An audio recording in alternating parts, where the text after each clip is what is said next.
Assalamualaikum warahmatullahi wabarakatuh. Bismillah, assalatu wassalam ala rasulillah. Halo Sobat Bintang, apa kabar? Semoga kalian dalam keadaan sehat walafiat. Dengan Kak Jamal di video pembahasan Tryout UTBK SNBT 2026 dengan tipe soal 3502, subtes pengetahuan kuantitatif.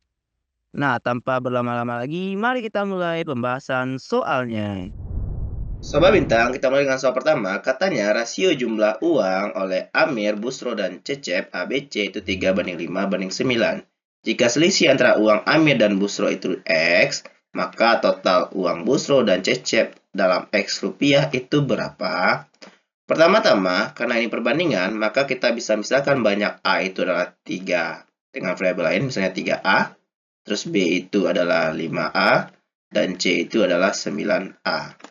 Maka sesuai pernyataan soal, selisih uang Amir dan Busro, yaitu Amir dan Busro ini, selisihnya adalah 2A, itu sama dengan X. Artinya kita memiliki persamaan 2A sama dengan X. Pertanyaan soal adalah Busro ditambah Cecep. Busro ditambah Cecep itu adalah 9A ditambah 5A, alias 14A. Yang mana sama aja dengan 7 kali 2A. Karena kita tahu 2A itu adalah X, maka ini sama aja dengan 7X. Maka jawabannya adalah yang Kita lanjut ke soal berikutnya, Sobat Bintang. Sobat Bintang, pada soal nomor 2 dikatakan, peningkatan hasil tangkapan ikan per hari itu berkisar antara 0,3 sampai dengan 0,5. Jika hari ini tangkapannya adalah 50 ton, manakah hubungan antara P dan Q berikut? P itu nilainya 10, dan Q waktu yang diperlukan dalam hari agar hasil tangkapan itu 56 ton. Pertama kita perhatikan ada dua kondisi optimum. Yang pertama yang kondisi paling sedikit itu 0,3 dan yang kedua itu paling besarnya itu 0,5. Dengan dua kondisi yang paling optimum ini, yang satu kemungkinan terbaik, yang satu kemungkinan terburuk, maka nilai 50 ton kita itu akan berbeda untuk capai 56. Untuk kondisi pertama, agar 50 menjadi 56, apa yang terjadi? Yaitunya akan kita buat dalam bentuk UN sama dengan A tambah N kurang 1 kali B, yaitu dari matematika. Yang hasilnya 56, A-nya 50, ditambah N kurang 1 kali B-nya 0,3. 56 kurang 50 dapat 6 sama dengan N kurang 1 dikali 0,3. Maka jadinya 6 dibagi 0,3 adalah N kurang 1. 60 dibagi 3 itu 20 sama dengan N kurang 1. Maka kita peroleh N-nya adalah 21. Jadi untuk kemungkinan terburuk, dibutuhkan 21 hari agar menjadi 56 ton. Itu kondisi pertama. Kondisi keduanya, kita mau kemungkinan terbaik. Maka jadinya 56 sama dengan 50 ditambah N kurang 1 dikali 0,5. Dapatlah 6 sama dengan N kurang 1 dikali 0,5. Artinya N kurang 1 kita adalah 6 dibagi 0,5 alias 60 dibagi 5. Dapatlah N kurang 1 sama dengan 12 dan N-nya adalah 13. Maka saat kemungkinan terbaik, berapa hari yang dibutuhkan akan menjadi 56 ton adalah 13 hari. Dan kedua nilai ini, nilai Q ini, baik dia 13 maupun 21, itu tetap lebih besar dari P yang nilainya adalah 10. Maka jawabannya adalah P kecil dari Q, yaitu yang A. Sobat Bintang, kita lanjut soal nomor 3. Katanya perhatikan gambar di bawah ini. Daerah yang di Asia menyatakan himpunan yang bagaimana? Pertama-tama kita perbesar gambarnya. Sekarang kita perhatikan ini dulu. Karena opsinya adalah gabung dan irisan semuanya, atau irisan dan gabung. Kita perhatikan yang bagian pertama, yaitu yang bagian gabung atau irisan. Nah, kalau kita lihat, kita bisa fokus ke warna merah ini. Yang warna merah ini itu adalah A irisan C. A irisan C. Nah, tinggallah yang warna hijau ini yang belum. Nah, warna hijau ini Itu semuanya milik si B. Maka kita cukup gabungin dengan B. Memang kan ada warna gabungannya, itu yang bagian sini, yaitu A irisan B irisan C. Cuma karena opsinya terbatas, maka cukuplah A irisan C gabung B mewakili daerahnya. Maka jawabannya jelas yang D. Sobat Bintang, kita lanjut soal nomor 4. Katanya bentuk sederhana dari X kuadrat dikurang 4X kurang 5 dibagi 2X kuadrat kurang 18 dibagi oleh 2X tambah 2 per X kuadrat tambah 5X tambah 6 itu berapa hasilnya? Pertama-tama, agar memudahkan kita langsung faktor saja bentuknya. X kuadrat kurang 4X kurang 5 itu kita tahu apa faktornya, yaitu min 5 dan plus 1. Jadinya apa? X kurang 5 dikali X tambah 1. Per, di bawah sini kita bisa keluarkan 2-nya, jadinya X kuadrat kurang 9. Maka jadinya 2 dikali, kita tahu sifat bahwa kalau A kuadrat kurang B kuadrat sama dengan A kurang B dikali A tambah B, maka jadinya X kurang 3 dikali X tambah 3 dibagi, kita bagi aja dulu. Jadinya ini adalah 2 X tambah 1 per X kuadrat tambah 5X tambah 6, itu jelas ya 3 dan 2. Berarti X tambah 3 dikali dengan X tambah 2. Kita rapikan bentuknya, jadinya X kurang 5 dikali X tambah 1 per 2 kali X kurang 3 dikali X tambah 3. Karena bagi, maka kalau kamu dikali dibalik, jadinya X tambah 3 dikali X tambah 2 per 2 kali X tambah 1. Maka dari sini kita tahu bahwa X tambah 3 saling menghabisi, X tambah 1 juga saling menghabisi. Tinggal jawabannya adalah X kurang 5 dikali X tambah 2 per 2 kali X kurang 3. Nah, seperti ini. Maka dari sini apa yang bisa kita lakukan? Kali 2-nya jangan lupa, maka sama dengan jabarkan, jadinya X kuadrat dikurang 5X tambah 2 itu kurang 3X dikurang 10 per 4X dikurang 12. Maka jawabannya adalah X kuadrat dikurang 3X kurang 10 per 4X kurang 12, yaitu yang C. Soal bintang dari soal nomor 5 disebut bahwa dari angka-angka 2, 3, 8, dan 9 akan dibentuk bilangan terdiri dari dua angka yang berlainan. Berapakah dari pernyataan berikut yang bernilai benar berdasarkan informasi di atas? Ada 4 pertanyaan yang kita cek kebenarannya. Kita mulai dari pernyataan pertama. Apa katanya?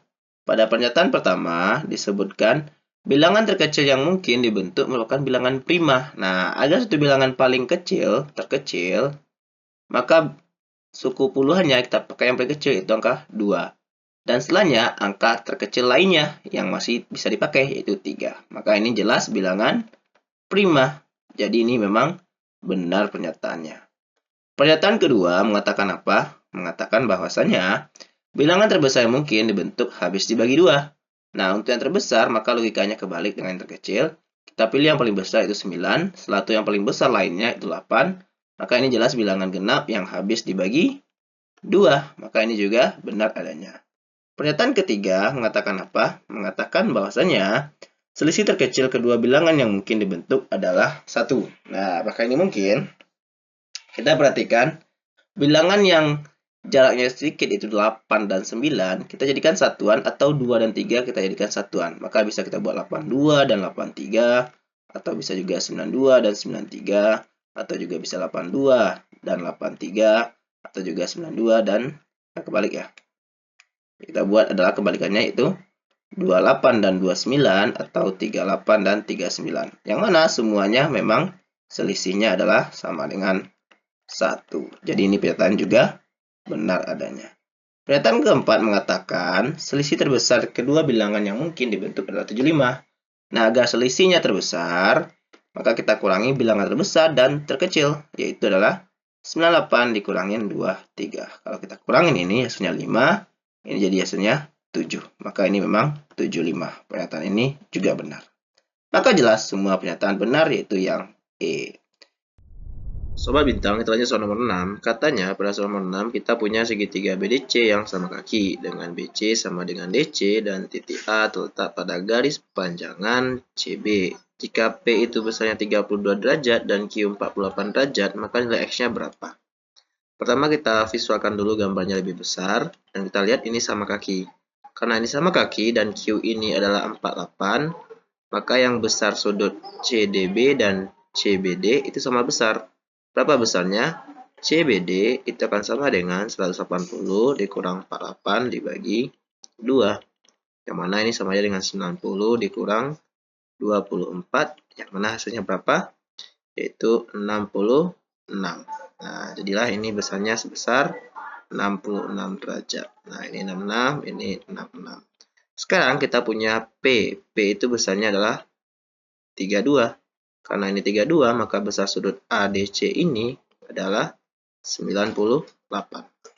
Nah, sekarang kita mencari X. Karena kita punya segitiga ADC, maka X ditambah 98 ditambah 48 itu sama dengan 140. Maka X ditambah 98 tambah 48 itu 146 adalah 140. Dapatlah X-nya 180 dikurang 146 yang sama dengan 34. Jadi jawabannya adalah yang D. Sobat bintang, pada soal nomor 7 dikatakan bahwa segitiga KLM adalah segitiga sama sisi dengan kepanjangan sisinya 6. Daerah segitiga KLM itu luasnya L1. Nah, sekarang titik P merupakan titik tengah dari KL dan titik Q berada pada LM dengan perbandingan LQ dan QM-nya 2:1. Sehingga luas daerah dari segitiga PQL tersebut itu adalah L2. Manakah informasi yang berikut antara hubungan P dengan Q? P itu adalah L2 dibagi L1 dan Q adalah 2/3. Pertama-tama kita gambarkan dulu soalnya. Jadi kita punya segitiga sama sisi, yaitu KLM seperti ini. Nah, ini K, ini L, ini M. Terus kita punya titik P tadi, KL, ini P-nya. Berarti panjang ini 3, ini 3. Terus punya Q, sehingga LQ banding QM 2:1. Berarti kalau kita bagi 3, ini di sana Q-nya. Karena ini 2:1, berarti sama aja dengan 4/2. Ini 6, karena ukurannya 6 semua. Maka katanya PQL itu luasnya L2. Nah, ini dia yang PQL dan yang semuanya ini adalah luas segitiga KLM. Pertama-tama kita cari luas L1, yaitu luas segitiga KLM kita. Apa rumusnya? Kita tahu rumus cepatnya adalah sisi kuadrat per 4 akar 3. Berarti hasilnya 6 kuadrat per 4 akar 3. 4-nya bagi dengan 6 dalam kuadrat dapat 3. 3 kuadrat dapat 9 akar 3. Sementara L2 itu luas dari segitiga PQL tadi. Berapa? Ya, kita cari dulu tingginya.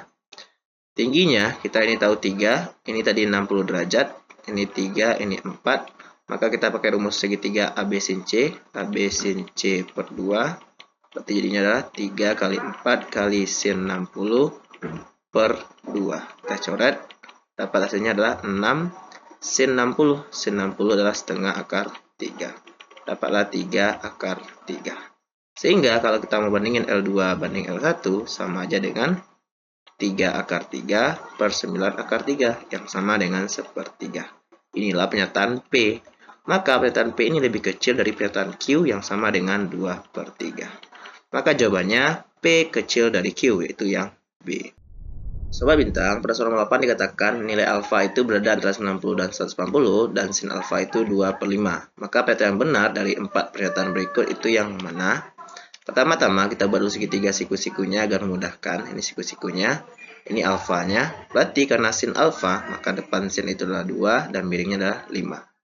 Maka sisi sampingnya, anggap ini X, kita peroleh dengan Pitagoras, yaitu X adalah akar dari 5 kuadrat dikurang 2 kuadrat sama dengan akar dari 25 kurang 4 yaitu akar 21. Sekarang karena alfa itu berada antara 180 dan 180 berarti berada di kuadran 2. Kita tahu di kuadran 2 itu sin itu nilainya positif, sementara cos dan tan itu nilainya negatif. Maka kita cek aja tandanya dan nilainya.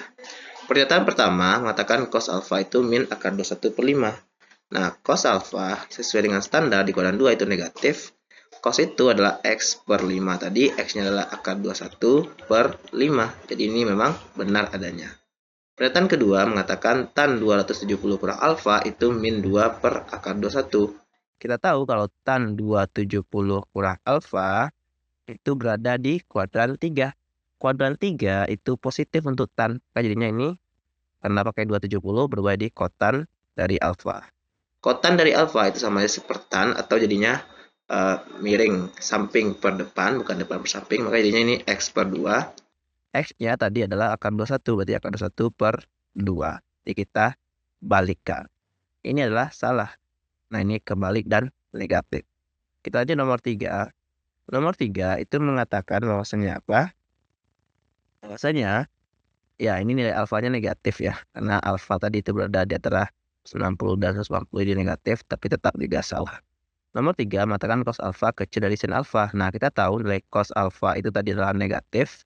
Sementara sin alfa itu positif. Maka jelas cos alfa itu nggak selalu lebih kecil daripada sin alfanya. Kita lanjut nomor 4. Nomor 4 mengatakan apa? Yaitunya tan alfa itu adalah akar 21 per 2. Nah, apakah ini benar? Kita tahu tan alfa itu akan negatif, dan depannya itu adalah 2, dan belakangnya akar 21. Berarti ini juga salah. Jadi yang benar adalah 1 dan 3, yaitu yang B. Sobat Bintang, kita lanjut nomor 9. Katanya, perhatikan gambar di bawah ini, panjang BD itu 12, dan tan B itu nilainya 3/4, sementara tan A itu 3/5. Maka sisi AC panjangnya berapa? Pertama-tama dari gambar, kita tahu bahwa DB itu 12, jadi kita buat ini panjangnya 12. Nah, sekarang kita tahu tan B itu yang ini. Jadi kalau kita misalkan ini CD, maka tan B itu sama saja dengan CD per DB. Nah, tan B itu nilainya 3/4, sementara CD itu belum tahu, tapi DB tadi adalah 12. Maka dari sini kita coret ini, bagi 4 dapat 3, dapatlah CD-nya sama dengan 9. Maka kita dapat CD-nya ukurannya adalah 9. Kemudian kita tahu tan A, yaitu yang ini. Tan A itu sama aja dengan CD per AD. Nah, tan A kata soal itu 3/5, berarti sama aja dengan 9 per AD. Maka dari sini kita coret lagi bagi 3, dapatlah AD-nya sama dengan 15. Nah, dari ini semua, kita tahulah bahwa untuk mencari AC dengan Pitagoras, AC kuadrat adalah AD kuadrat ditambah CD kuadrat, yaitu 15 kuadrat ditambah 9 kuadrat, yang sama dengan 225 tambah 81, yang hasilnya adalah 306. Nah, maka AC itu adalah akar dari 306, yaitu jawaban yang D. Sobat Bintang, pada nomor 10 dikatakan segitiga ABC dan segitiga RCA itu sebangun, maka luas 3 ACR itu berapa? Pertama-tama kita lihat apa yang sebangun. Kalau sudah ini siku-siku, ini adalah siku-siku juga. Nah, sekarang kita perhatikan ini. Kalau ini kita pilih simbol X dan ini lingkaran, maka ini adalah lingkaran, dan ini adalah siku-siku, berarti ini X dan ini adalah lingkaran. Nah, karena ini lingkaran, maka ini juga X. Maka yang sebangun itu kita bandingin lagi biar rapi, adalah bentuk yang ini. Yaitunya, kalau kita buat ini segitiga siku-siku, ini lingkaran, ini X, ini lingkaran, ini X. Maka yang sebangun itu adalah di sini ini C, ini adalah A, ini B, sebentar satu lagi, ini adalah A. Yang lingkaran itu adalah C dan ini adalah R-nya. Nah, ini yang kita ketahui. Sekarang panjang ini adalah 4. Karena dari 0 sampai 4, ini panjangnya 2.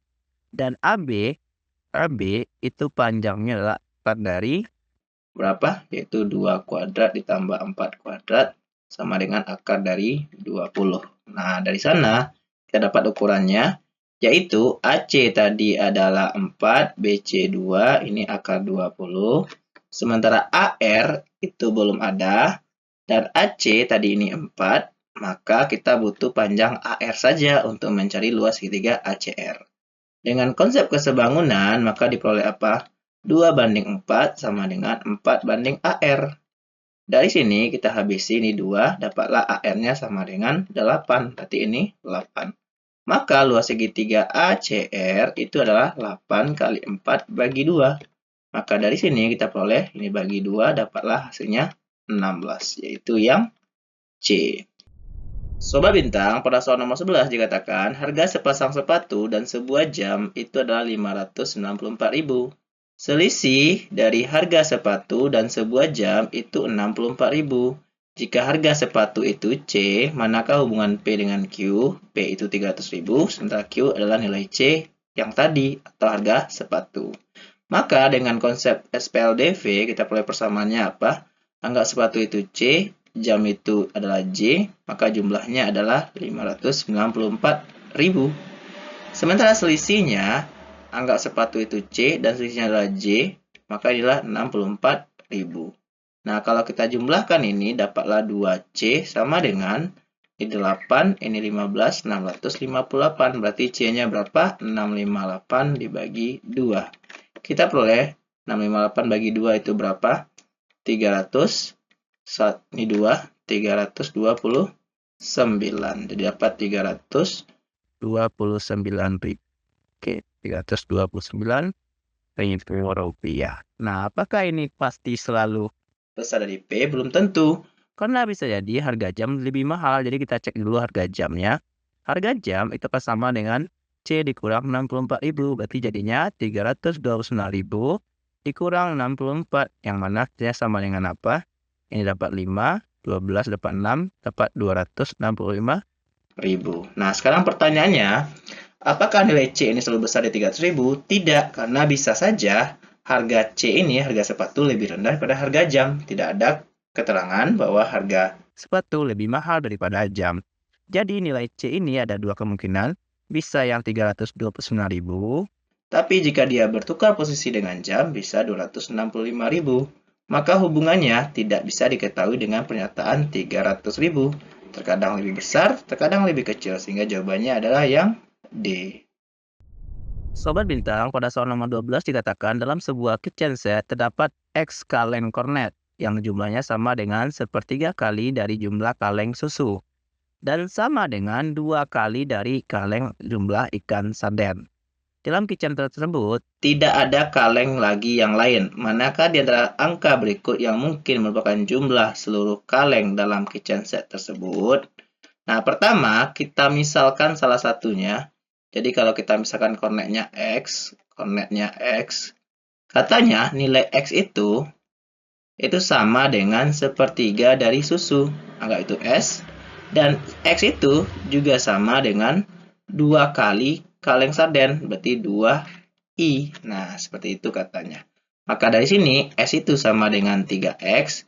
Dan di sini, X itu sama dengan 2I. Maka kalau kita mau S dalam I, X itu akan sama dengan 6I. Nah, dari sini apa yang kita peroleh?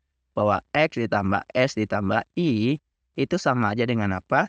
Sama aja dengan 2I ditambah 6I tambah I. Hasilnya adalah 9I.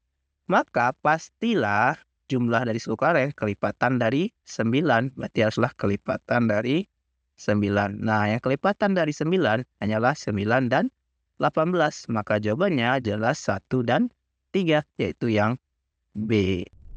Sobat Bintang, kita lanjut soal nomor 13. Jika P dan Q adalah dua bilangan bulat, berapakah nilai 12P tambah 8Q? Putuskan dengan pernyataan 1 dan 2 berikut, apakah cukup untuk menjawab pertanyaan di atas. Sobat Bintang, dari soal, tujuan pertanyaan kita adalah berapakah nilai dari 12P ditambah 8Q. Nah, di sini kita sadar 12 dan 8 bisa keluar 4, sehingga dalamnya adalah 3P ditambah 2Q. Sekarang kita gunakan hanya pertanyaan pertama. Jadi dengan pernyataan pertama saja, apa yang terjadi? Pernyataan pertama mengatakan 3P tambah 2Q sama dengan 18. Maka soal kita tadi yaitu 12P tambah 8Q sama aja dengan 4 kali nilai yang diminta, itu 8 kali 4 kali 18. Berapa 4 kali 18? Yaitu 32, dapatlah 72. Maka dengan satu saja sudah cukup untuk menentukan jawaban dari pertanyaan soal. Sementara dengan 2 saja bagaimana? Kalau 2 saja apa yang terjadi? Yaitu P per Q sama dengan 2/3. Artinya kalau kita misalkan P itu 2X, Q itu juga 3X. Akibatnya soal kita yang 4 dalam kurung 3P tambah 2Q hanya akan sama dalam bentuk X, yaitu akan menjadi 6X ditambah 3 kali 2, 6X juga. Hasilnya adalah 4 dikali 12X, yaitu 48X. Maka masih menyisakan berapa nilai X-nya. Jadi nggak bisa dijawab nilainya.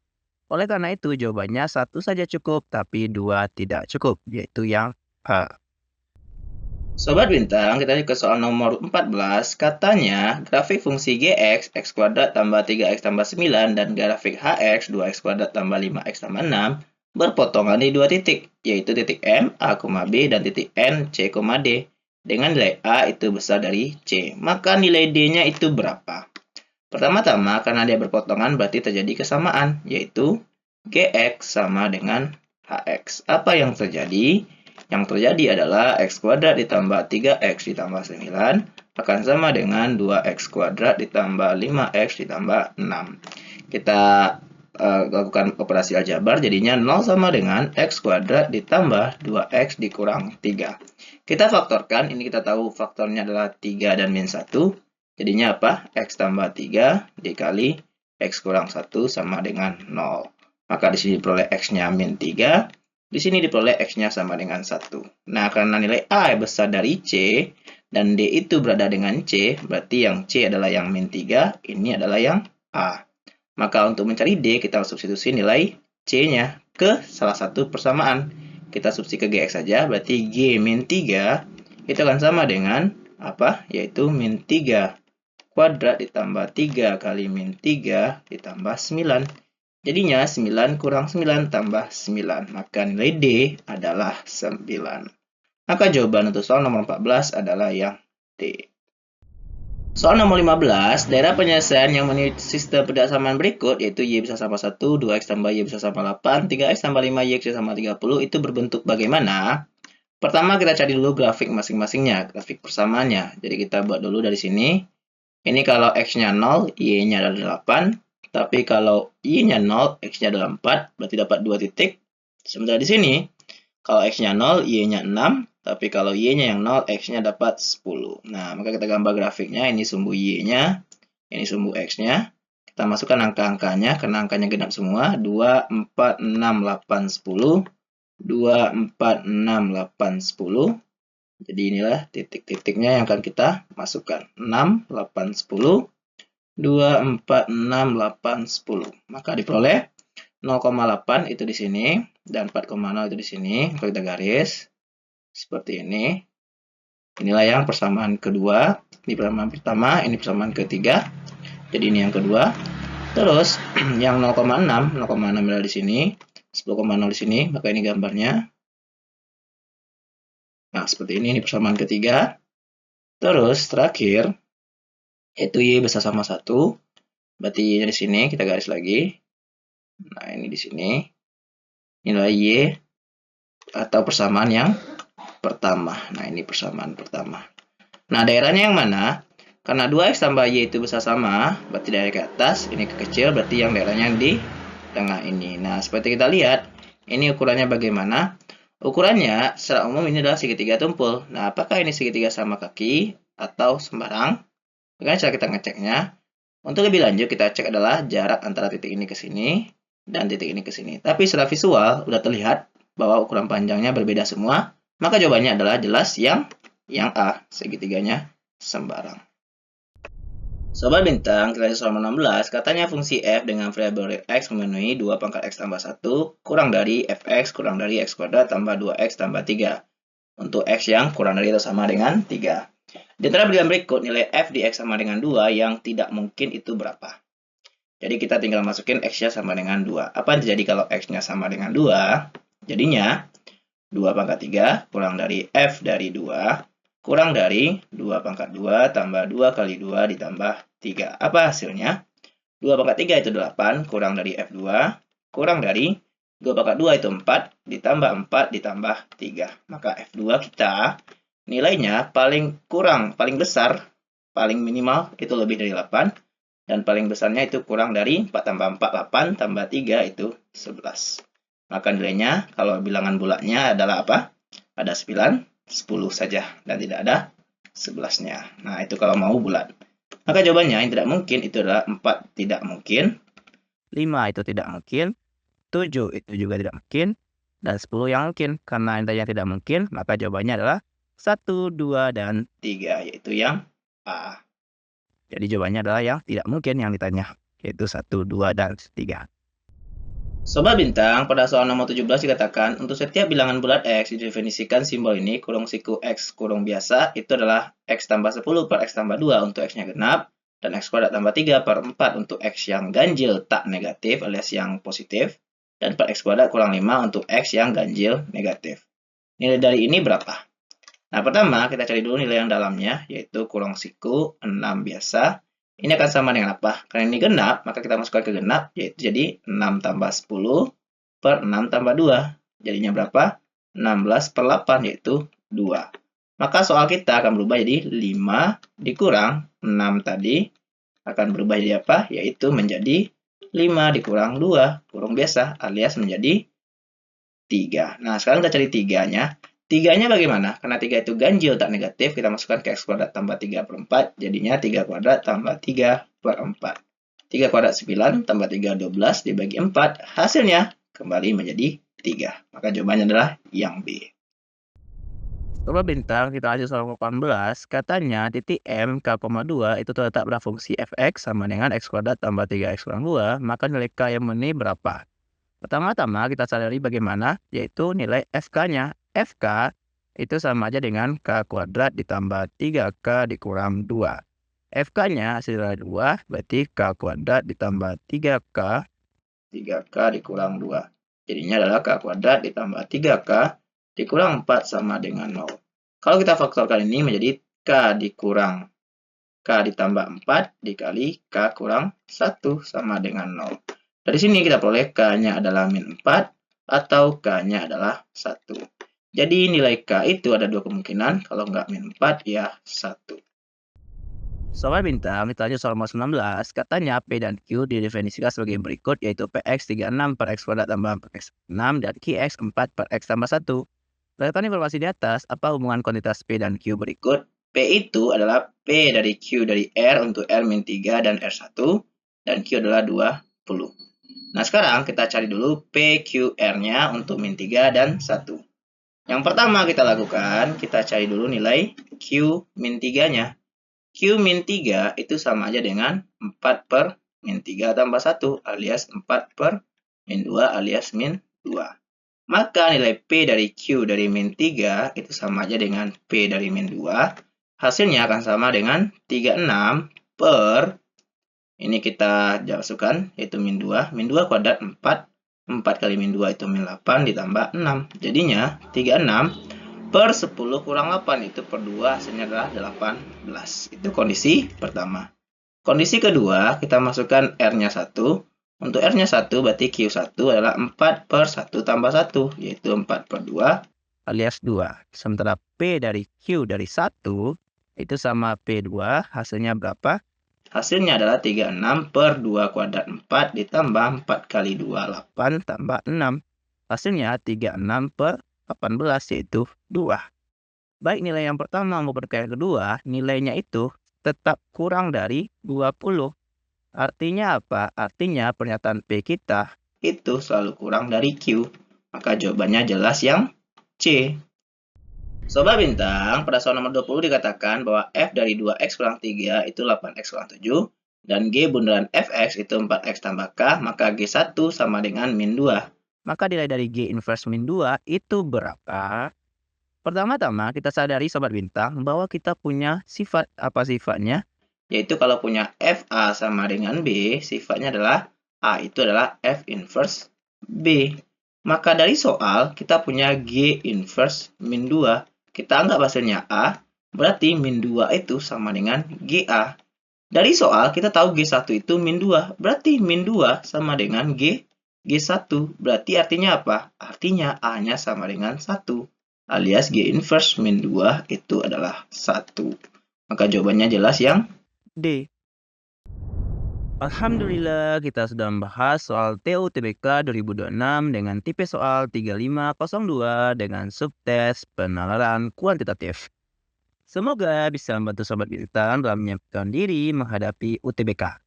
Jangan lupa untuk senantiasa berdoa kepada Allah agar kita dimudahkan dalam memahami pelajaran dan semoga kita mendapatkan hasil yang terbaik untuk setiap ujian kita. Ingat, kita hanya bisa berusaha, tapi hasilnya Allah lah yang menentukan. Tetap semangat ya Sobat Bintang. Wassalamualaikum warahmatullahi wabarakatuh.